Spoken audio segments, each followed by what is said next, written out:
before you said this last piece, I was about to ask, how has it been as the first new distiller since the 19th century? But on top of that, how was the dance around the legalities? I mean, I imagine that it could be like the Wild West, that there's not really a lot of limitations, but on the other hand, was that Right. easy or hard?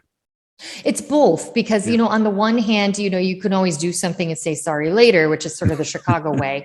But on the other hand, if you ask and you want to do something and there aren't really specific laws to regulate it, no one wants to take responsibility for doing anything, unless it's really codified, and that's understandable. Mhm. And so while we were legally allowed to manufacture alcohol, we were not legally allowed, or there was certainly nothing in the books for us being able to do tours, tastings, or retail on site. So we had a lot of limitations in what we were able to do. And also the laws were very specific to mass scale distilleries, like the kind you had in Peoria at the turn of the century, when Peoria was the nexus of distilling in America before Kentucky. And so, the costs of the licenses were very high because they were assuming you were making like millions of gallons.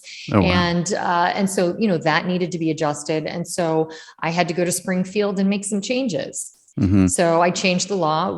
I created the first with Heather Steens and Greg Harris, who was my House rep and my senator. We created the first craft distiller's license for the state of Illinois. And since then, it completely changed the landscape in our state and made it possible for a lot of different kinds of businesses to enter into the scene, both distilleries that focus on distribution like KOVAL, but also distilleries that really, a lot of the main thrust of their business is a bar or a restaurant. But none of that was possible before.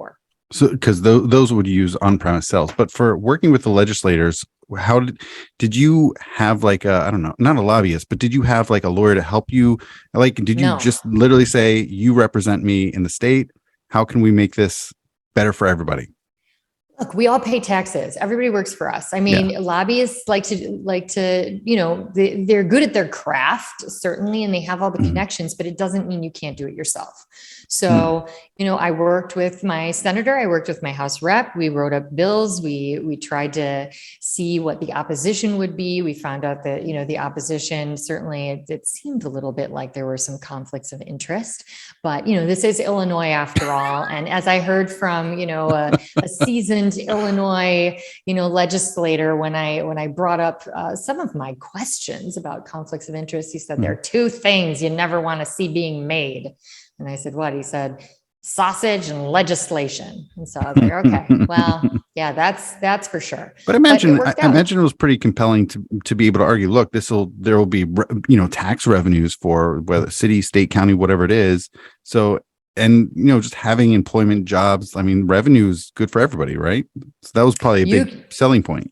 You could have worked for me at the time, those were great arguments. The problem is that distributors don't want to lose any piece of the pie or any bit of the revenue. And when they control, all of the sale of alcohol, essentially as a manufacturer at the time, your hands were completely tied. If you didn't have a distributor, you weren't going to sell your product. And, if I didn't get this law passed, I wouldn't be able to retail on site. But, that's taking away revenue from the three-tiered system. And so that was not looked upon with joy or interest at all, but it ended up working out. And, and it was at a time in which a lot of laws needed to be changed. And there was a real domino effect across the nation of small craft distillers seeing that other small craft distillers were getting laws changed, and they were getting inspired and changing it in their states as well. I hope you enjoyed this clip. And don't forget, this entire episode is available for free